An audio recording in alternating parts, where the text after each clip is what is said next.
Hello. Today we'll be going over section 3.2, the algebra of functions. We'll start off by doing problem 1 and problem 2, finding input and output values of a function.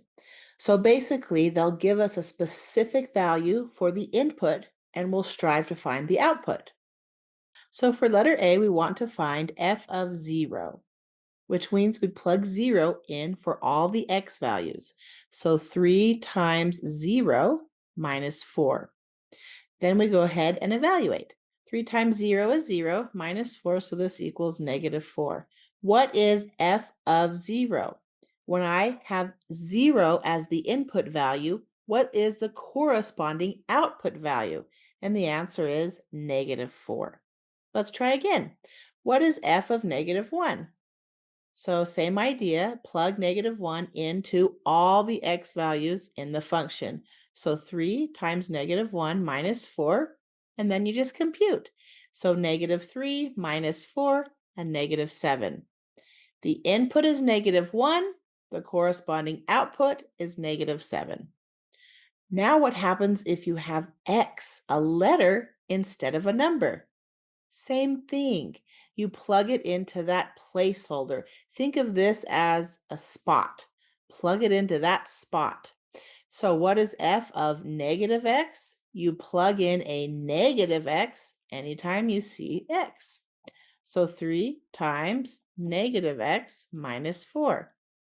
Now we won't get one specific output, but we can evaluate this by combining the 3 times the negative x and get negative 3x minus 4.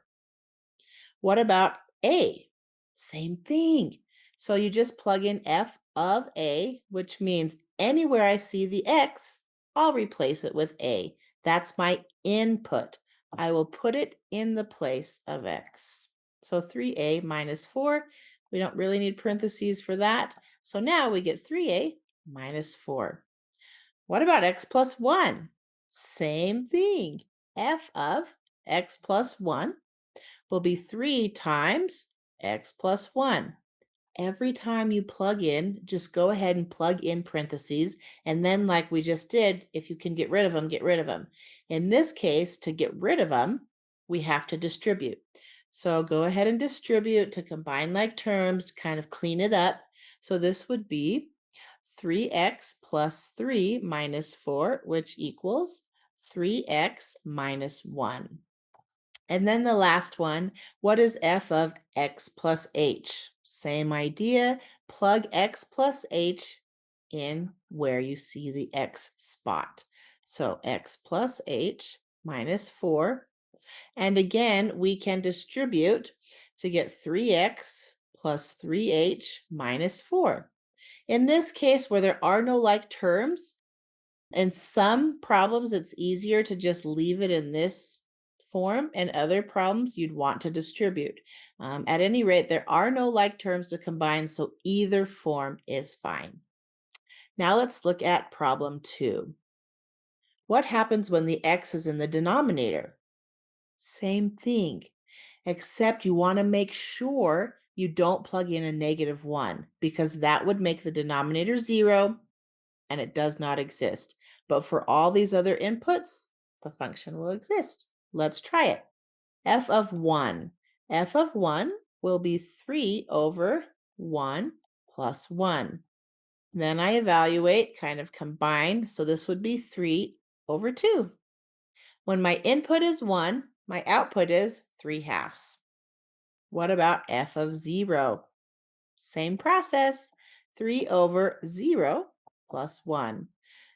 When my input is 0, my output is 3 over 1, which we know is just 3. And what about 2x plus 3? Same thing.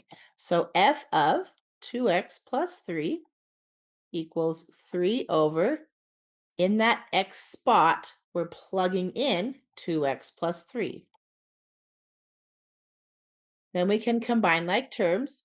So this would be 3 over 2x plus 3 plus 1. So 3 plus 1, 2x plus 4. All right, that's how you can find the output given those inputs. See you next time.